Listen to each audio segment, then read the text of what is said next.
અને હવે આપણા બધાની સમક્ષ આપણા મેયર શ્રી નયનાબેન પેઠડિયા ઉપસ્થિત છે. તો હું થોડુંક બે શબ્દ મેડમ માટે કહું કે ભાઈ એમના શહેરના વિકાસ માટેના કામકાજ હોય કે પછી સ્વચ્છતા માટેના કામકાજ હોય કે પછી રાજકોટને હર્યું ભર્યું રાખવાના કામકાજ હોય કે પછી સેવા કાર્યના કામકાજ હોય, બધા જ કામકાજ માટે મેડમ એકદમ જ અગ્રેસર રહ્યા છે. તો બસ હવે હું આપણા ટ્રસ્ટી એટલે કે નિર્મલ સર અને પ્રિન્સિપલ ગીતા મેમને વિનંતી કરીશ કે મેમનું આપણે પુષ્પગુચ્છથી સ્વાગત તથા અભિવાદન કરીએ. સો મે આઈ રિક્વેસ્ટ કે નયના મેમ પ્લીઝ આપ પધારો સ્ટેજ ઉપર. નિર્મલ સર અને ગીતા મેમને કે આપ નયનાબેનનું પુષ્પગુચ્છથી સ્વાગત અને અભિવાદન કરો.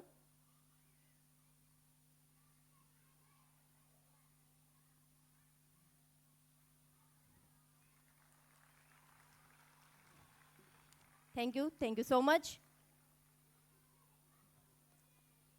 અને મેડમ અમે તમારા તરફથી બે શબ્દ સાંભળવા માંગીશું. અને હવે હું રાજાભાઈ કાનગડને વિનંતી કરું, આપણા રિટાયર્ડ પ્રિન્સિપલ શ્રી, કે આપ પણ પધારો અને નયનાબેનનું પુષ્પગુચ્છથી સ્વાગત અને અભિવાદન કરો.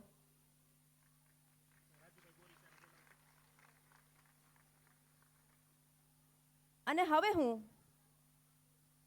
રાજુભાઈ બોરીચાને પણ વિનંતી કરીશ કે આપ પણ સ્ટેજ ઉપર પધારી અને આપણા મેયર શ્રીનું હાર્દિક સ્વાગત તથા અભિવાદન કરો.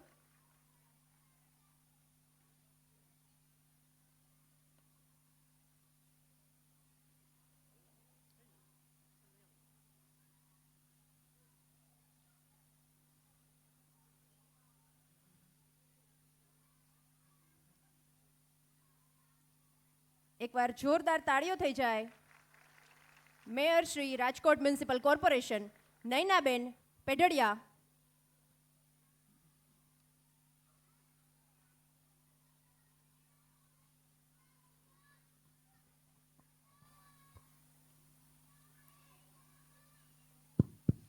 અને મેમ આપને રિક્વેસ્ટ કરું કે આપ બે શબ્દ ફરમાવો.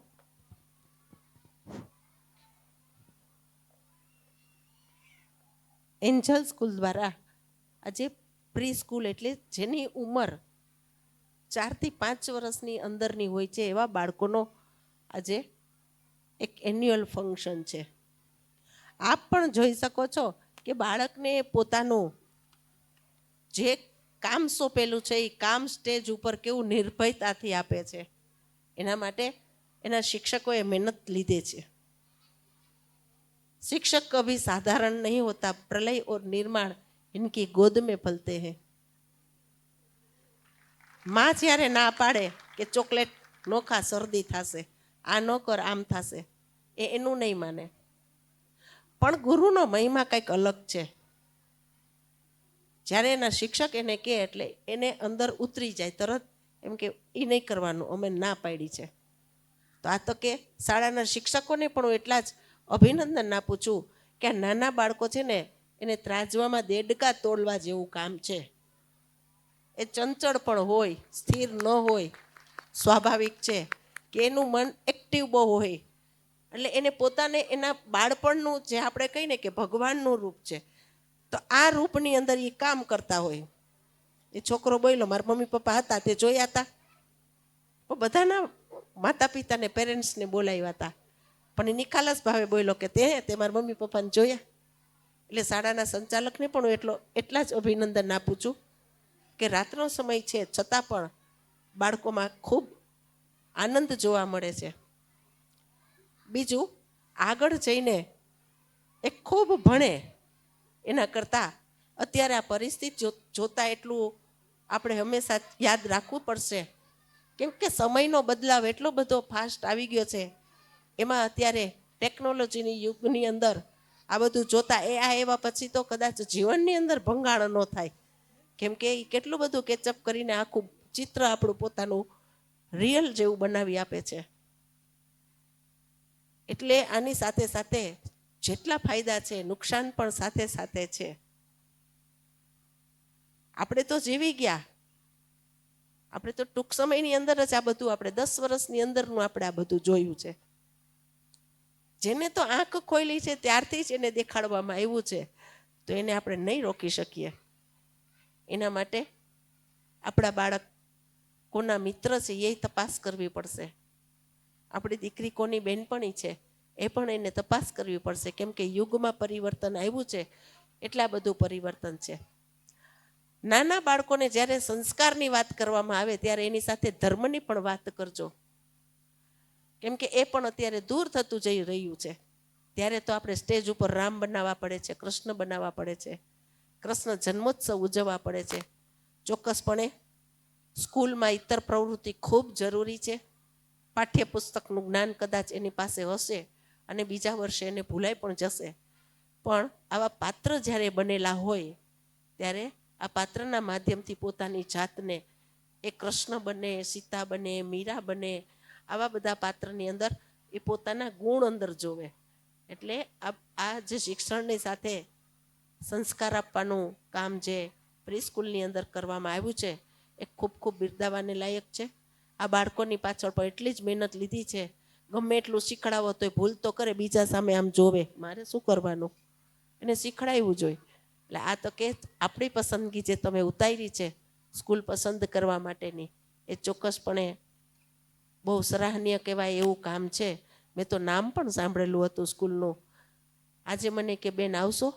મેં કીધું છેલ્લો 11મો કાર્યક્રમ તમારો છે. મેં કીધું એટલે હું આવીશ, પણ હું એક શિક્ષક છું, કર્મમાં હું પણ માનું છું. શિક્ષક હોવાને નાતે કોકને આપણે કહી દીધું હોય, સમાજના 2 પાયા અગત્યના છે, એક શિક્ષક અને એક ડૉક્ટર. શિક્ષક જ્યારે શિક્ષક હોય ત્યારે એનું બાળક ન માને ને ત્યારે એના માતા પિતા એને કે બેન મારજો, તમારે મારવાની છૂટ, આ સુધરી જવો જોઈએ. બાળકને સુધારવા માટે શિક્ષકનો સહારો લે છે, એક એ પાયો સમાજનો. બીજો, જ્યારે મોતના મુખની અંદર કોઈ દર્દી બની ગયો હોય ત્યારે ડૉક્ટર પાસે આપણે કહીએ સાહેબ જેટલું જોતું હોય એટલા પૈસાનું તમે કહેજો, પણ આને જીવાડી દેજો. આ સમાજના 2 પાયા. બાળકને પૂછવામાં આવે તારે શું બનવું છે તો એ હંમેશા આવું જ કહે છે, હું ભાગ્યે કોઈના મોઢે હું નથી સાંભળતી કે મારે એક શ્રેષ્ઠ ને સારા શિક્ષક બનવું છે. શિક્ષક છે ને ત્યારે એના નીચે સૈનિક બને છે, ડૉક્ટર બને છે, પણ શિક્ષક હોય તો બધું બને છે. કેમ કે શિક્ષક હંમેશા ગંગાના નીર જેવો હોવો જોઈએ કે જે બાળકને ખોળાની અંદર બેસાડે તો નાના બાળકને એક ખોળો એની માનો ખોળો લાગે, સાહેબના ખોળામાં બેસે તો એક ખોળો એના પિતાનો ને દાદાનો લાગે. આ બધી ભૂમિકાની અંદર જ્યારે પ્રી-સ્કૂલ ચાલતી હોય છે તો ચોક્કસપણે પસંદગી ઉતારતા પહેલાં આ પણ જોજો. તમે જે પ્રી-સ્કૂલ પસંદ કરી છે આપના બાળકો માટે એ ખૂબ સરાહનીય છે. શિક્ષકોને એટલા જ અભિનંદન આપું છું કે દિવસ રાત એની મહેનતનું આજે એને પરિણામ દીધું છે, અને ટ્રસ્ટીઓનો પણ એટલો જ આભાર કે રાતે પણ તમે આ કાર્યક્રમ કરવા માટે, કદાચ હોલ નહીં મળ્યો હોય, કોઈ પણ અગવડતા હશે, પણ રાતે તો રાતે આ કાર્યક્રમ દૂરના વિસ્તારમાંથી તમે અહીંયા લઈ આવ્યા છો. અસ્તુ, મારે લાયક કાંઈક કામકાજ હોય તો યાદ કરજો. Thank you so much Naina ma'am. અને મેમની એનર્જીને માટે પણ એકવાર જોરદાર તાળીઓ થઈ જાય કે 11 કાર્યક્રમ કમ્પ્લીટ કરી અને મેમ જે રીતે આપણને મોટિવેટ કર્યા છે અને આપણા બધા ટીચર્સને અને આપણા બધા વાલીગણોને અને સ્ટુડન્ટ્સને મોટિવેટ કર્યા છે એ પણ સરાહનીય છે. તો બસ આપણે બધા જ નૈનાબેનને એકવાર થેન્ક યુ કહીએ. And thank you so much ma'am.